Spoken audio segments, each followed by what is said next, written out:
अस्सलाम वालेकुम my YouTube family, कैसे हैं आप? उम्मीद है ठीक होंगे, खुश रहें, आबाद रहें। अल्लाह ताला आप सबको अपने हिफ्ज़-ओ-अमान में रखे। जी तो व्यूवर्स, आज हमने बनाए हैं बहुत मज़े के पकोड़े। आपको बताएंगे किस तरह एक ही मटेरियल के साथ आप इतनी किस्म के पकोड़े बना के ना यहाँ पे तैयार कर सकते हैं।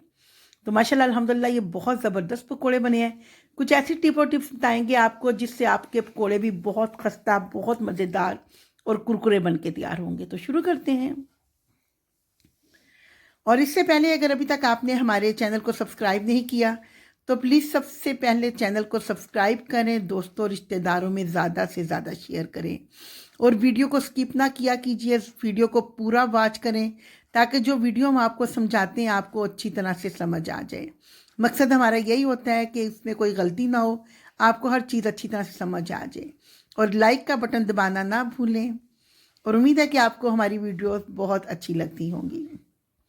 बिस्मिल्लाहिर्रहमानिर्रहीम। शुरू अल्लाह का नाम लेके जो नहायत मेहरबान और रहम करने वाला है। यहाँ पे हमने सबसे पहले ले लिया है बेसन। तो बेसन को हम सबसे पहले छान के इस्तेमाल करेंगे। बेसन छानने का ये बहुत इजी तरीका है, यकीनन बहुत सी बहनों को ये तरीका पता होगा। इससे ना तो आपका बेसन बिखरता है और ना ही आपको यहाँ पे बेसन इस तरह छानना मुश्किल होगा। तो इसी तरीके से हमने सारा बेसन छान लेना है और 3 कप हमने यहाँ पे बेसन के लेके ना, तो इसको हमने अच्छी तरह से छान लिया है। बेसन को लाजमी छान के यूज़ करें। सबसे पहले अब यहाँ पे डालेंगे 1 टेबल स्पून नमक और उसके बाद हम इसमें शामिल करेंगे हाफ़ टेबल स्पून के करीब लाल मिर्च का पाउडर और साथ ही हमने यहाँ शामिल कर देना है तकरीबन पौना टेबल स्पून के करीब दड़ा मिर्च, जिसे चिली फ्लेक्स भी आप कहते हैं, और तकरीबन 1 टेबल स्पून मैंने यहाँ पे अनारदाने का पाउडर डाला है। साबुत शामिल नहीं किया क्योंकि बाकी पकौड़े भी बनाने हैं। हाफ़ टेबल स्पून इसमें ज़ीरा पाउडर शामिल कर लिया है और फुल टेबल स्पून भर के हमने इसमें दरदरा सा सूखा धनिया शामिल कर लिया है। और साथ ही अब हम यहाँ पे लेंगे बहुत ख़ास चीज़ जो कि अजवाइन। इसको आप अपने पकोड़ों में लाजमी शामिल करें। जिन्हें गैस का मसला है वो पकोड़े खा नहीं सकते, बदहज़मी हो जाती है या कुछ ऐसे मसाइल होते हैं, तो अगर आप अपने पकोड़ों में अजवाइन शामिल कर लेंगे तो कभी भी आपको ये सारे मसले नहीं होंगे और आप भी बहुत मज़े के साथ पकोड़े इंजॉय कर सकेंगे। जी तो इसके बाद अब आ जाते हैं, हमने यहाँ पे इन सारे मसालों को अच्छी तरह करना है मिक्स। और जब आपके सारे मसाले अच्छी तरह से मिक्सिंग हो जाएंगे, आप किसी मिक्सर की मदद से भी कर सकते हैं और चम्मच की मदद से भी कर सकते हैं। मैंने और यहाँ पे इसको चम्मच से अच्छी तरह से मिक्स कर लिया है। और इसको मिक्स करने के बाद हमने करना यह है कि 1 कप भर के इसमें से हम बेसन का अलहदा कर लेंगे और यहाँ पे हमने 1 कप अलहदा कर लिया है। पीछे हमारे पास रह गए हैं 2 कप और इस बेसन को हम बाद में इस्तेमाल करते हैं, पहले हम करेंगे इसका इस्तेमाल। इसको अब हमने पानी डालना है और पानी डाल के इसका बहुत बेहतरीन सा हमने एक बैटर तैयार कर लेना है।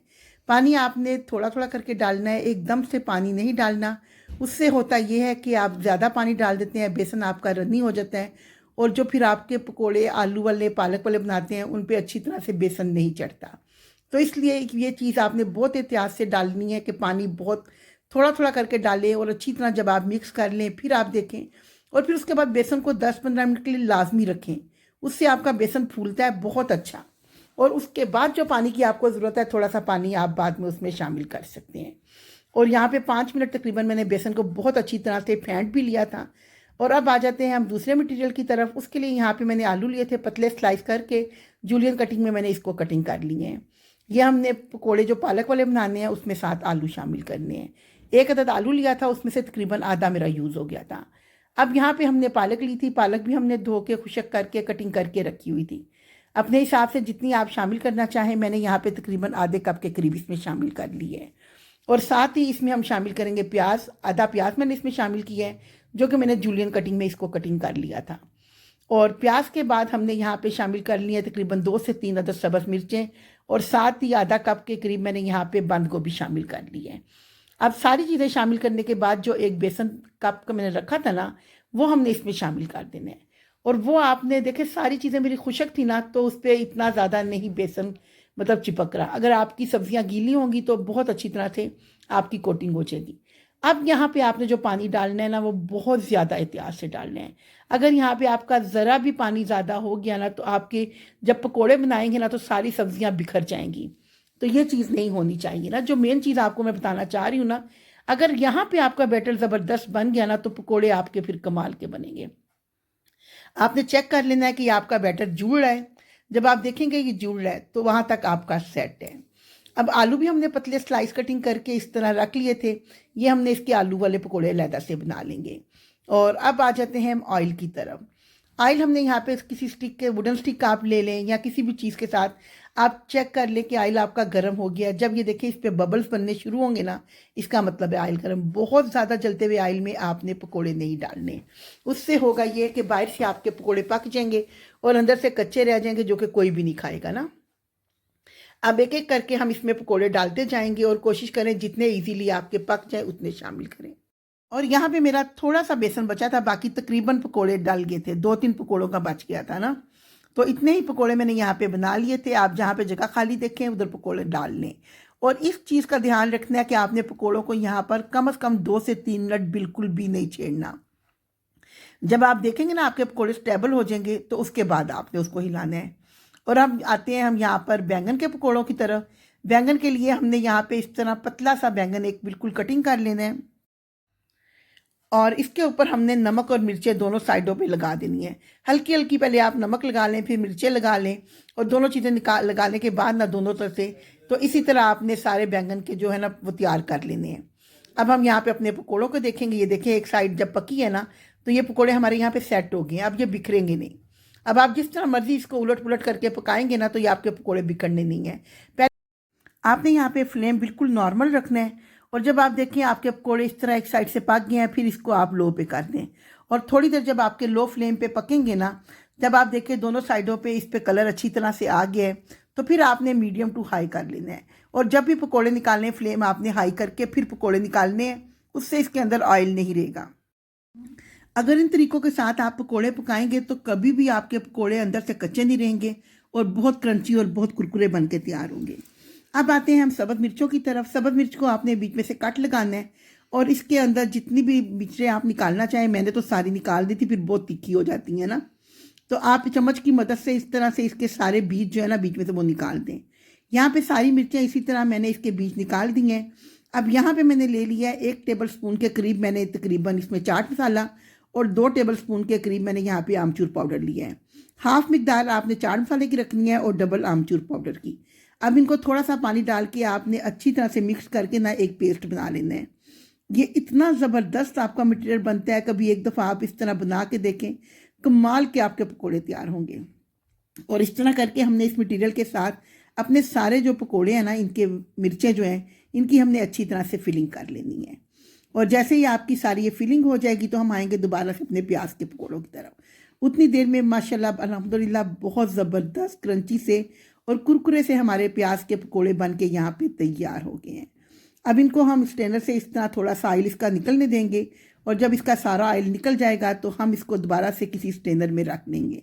आपने टिश्यू पेपर के ऊपर नहीं रखना, यहाँ पे आपने इसको स्ट्रेनर में ही रखना है ताकि जो एक्स्ट्रा ऑयल है इसका वो निकल जाए।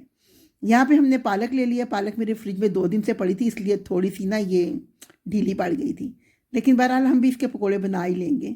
तो उसके लिए हमने इसको फैला लिया हाथों से अच्छी तरह से और चम्मच की मदद से हमने इस तरह लगा लिया ताकि ये फिर दोबारा से पालक हमारी ना इकट्ठी ना हो जाए। बहरहाल फ्रेश पालक आपकी होगी तो आप उसके ऊपर इजीली ये मटेरियल कोट कर सकते हैं। अब यहाँ पे हमने सारे जितने भी पालक के पत्ते रखे हुए हैं उन पे हम इस तरह इसका कोट करेंगे और इसको गर्म ऑयल में डालते जाएंगे। और प्याज वाले पकौड़ों का ये है कि अगर आप इसको टाइम आपके पास ज़्यादा है ना तो एक दफ़ा हाफ़ फ्राई करके रख लें। जिस वक्त आपका रोज़े का टाइम है या कोई टी वगैरह आपने हाई टी वगैरह है तो टाइम पे आप उसको दोबारा से फुल फ्राई कर सकते हैं। लेकिन पालक वाले जो पकोड़े हैं ना इसको आप एक ही दफ़ा फ्राई करेंगे तो ये आपके ज़्यादा अच्छे फ्राई होंगे। और यहाँ पे इसके साथ ही हमने मिर्चें भी डाल दी हैं। वही मटेरियल हमने जो बनाया था वही पालक के ऊपर भी कोट किया है और वही मिर्चों के ऊपर भी उसकी हमने कोटिंग कर दी है, क्योंकि आपने ये बहुत ज़्यादा पतला नहीं रखना। अगर ये आपका पतला रनी सा होगा ना तो ये मिर्चों के ऊपर पालक के ऊपर ये मटेरियल नहीं चढ़ेगा और उससे आपके पकोड़े अच्छे नहीं बनेंगे ना। यहाँ पे आप देख सकते हैं कि माशाल्लाह कितनी ज़बरदस्त इसकी मिर्चों पे भी और पालक के ऊपर भी ना कोटिंग हुई है। फ्लेम इसका हमने यहाँ पे मीडियम रखना है, लो फ्लेम पे आपने नहीं करने और मीडियम टू हाई पे ही हमने इन पकोड़ों को यहाँ पे तैयार करना है। उसके बाद आपके पकोड़े ये बहुत कुरकुरे बनेंगे और बाद में भी काफ़ी देर तक ये कुरकुरे रहेंगे। ये आपके पकोड़े फिर बाद में ढीले नहीं होंगे इंशाल्लाह। तो यहाँ पे माशाल्लाह अल्हम्दुलिल्लाह बहुत ज़बरदस्त से पकोड़े हमारे ये भी हो गए हैं बन के तैयार। और इसके बाद हम आ जाएंगे अपने बाकी के जो पकोड़े रह गए हैं उनकी तरफ। आप इसकी लुक देखें कितनी ज़बरदस्त है। अब यहाँ पे हमने आलू जो आपको दिखाए थे कटिंग करके रखे थे, हमने अब आलूओं की तरफ आ जाना है। और फ्लेम का आपने हर दफ़ा से ध्यान रखना है कि फ्लेम आपका बहुत ज़्यादा तेज़ ना हो। जैसे ही आप पकौड़े निकालते हैं फ्लेम अपना लो करते हैं आप। अब इसी तरह जितने भी आलू इजीली आपके डल जाएंगे आपने डालने हैं, और आलूओं को भी आपने छेड़ना नहीं है। जब एक साइड इसकी पक जाएगी तो फिर आपने साइड चेंज करनी है, उससे इसकी कोटिंग बहुत ज़बरदस्त आएगी, इसकी कोटिंग बिल्कुल भी नहीं उतरेगी ना। तो यहाँ पे हमारी जब एक साइड पक गई है तो हमने दूसरी चेंज कर दी है, और आलू के पकोड़े बहुत जल्दी बन के तैयार हो जाते हैं। तो यहाँ पे जी हमारे ज़बरदस्त आलू के मज़ेदार से पकोड़े बन के हो गए तैयार। अब इसको हम निकाल लेंगे, और निकालने के बाद इसको भी हम किसी स्ट्रेनर में निकाल लेंगे। अब जैसे ही हमारे आलू वाले पकोड़े भी बनके तैयार हो जाएंगे तो अच्छी तरह से इसका भी हमने ऑयल ड्रेन कर लेना है, और ऑयल ड्रेन करने के बाद हम आ जाएंगे अपने बैंगन वाले पकोड़ों की तरफ। यहाँ पे देखें कितनी जल्दी और कितने ज़बरदस्त से एक ही मटेरियल के साथ हमने सारे पकोड़े तैयार कर लिए हैं। अब ये जो हमने आपको बैंगन को बताया था ना, जिस तरह हमने नमक मिर्चें लगा के रखा था, तो वो आपने इसी तरह करके ना आपने बैंगन एक एक करके लेना है, और आपने सारे ऑयल के अंदर शामिल करते जाने हैं। बैंगन भी आपके तकरीबन हाई मीडियम टू हाई के ऊपर बनेंगे। लो फ्लेम पे अगर बनाएंगे तो बैंगन के पकोड़े भी आपके नरम पड़ जाएंगे ना। तो इसको भी आपने छेड़ना नहीं है। जब भी पकोड़े आप कोई भी डालते हैं ना, थोड़ी देर के लिए आपने उसको बिल्कुल नहीं छेड़ना होता। जब वो अच्छी सी एक साइड पक जाए फिर आपने उसकी दूसरी साइड चेंज करनी होती है। और यहाँ पे माशाल्लाह माशाल्लाह अल्हम्दुलिल्लाह ज़बरदस्त पकोड़ों का प्लेटर है तैयार। आप देखें माशाल्लाह कितनी ज़बरदस्त इसकी लुक आई है, और एक से एक ज़बरदस्त पकोड़े बन के तैयार हो गए हैं। और बिल्कुल भी कोई पकोड़ा हमारा ढीला नहीं है, सारे माशाल्लाह कुरकुरे हैं और बहुत ज़बरदस्त क्रिस्पी पकोड़े बन के तैयार हुए हैं। उम्मीद है कि आपको पकोड़ों की ये रेसिपी बहुत ज़्यादा पसंद आएगी। अल्लाह ताला हर किसी का दस्तरखान इसके हिलाल से भरा रखे। रोज़े तो ख़त्म हो जाएंगे लेकिन पकोड़े आपको पता है हर मौसम में चलते रहते हैं। तो मिलते हैं नई किसी वीडियो में। अल्लाह हाफिज़।